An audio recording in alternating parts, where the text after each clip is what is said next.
In Thailand, thousands of protesters joined in a student-led pro-democracy rally, which was held in the outskirts of Bangkok last night, calling on the government to resign. They've also called for reforms to the constitutional monarchy in Thailand. This is a highly sensitive topic. Now, this rally is just the latest in a series of anti-government protests which have been held throughout Thailand, mainly on the university campuses in recent weeks. Our correspondent Saksit Sombat is live for us in our Bangkok bureau. Saksit, these student-led protests have been continuing and simmering for some weeks now. What makes the rally last night any different from those in earlier weeks?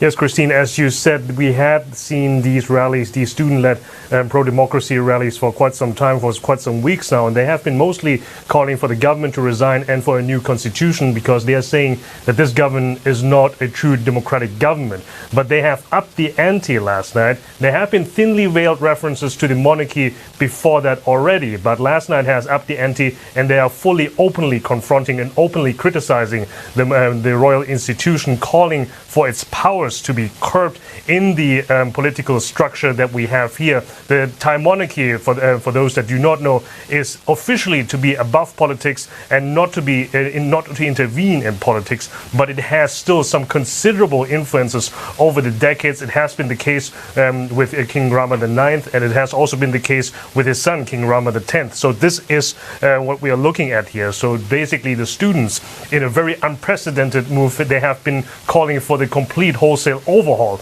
of the power structure here in Thailand.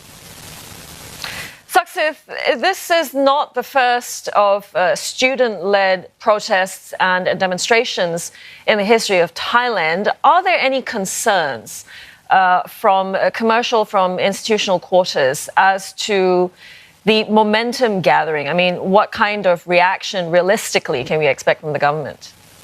Well, in terms of the reaction from the government, they have been largely holding back so far, and so are their allies, except for several cases where activists have been intimidated, where they've been followed home, or their parents have been visited by authorities. That has happened more outside of Bangkok and here as well. But also over the weekend, we have seen the brief arrest of two activists as well that has sparked some spontaneous flash mobs and protests calling for the release, which eventually happened. But also on the other hand, here, Prime Minister Prayut Chan-o-cha was asked about last night's protests today at Government House, and he has said that he feels uneasy about the things that have been said on stage here.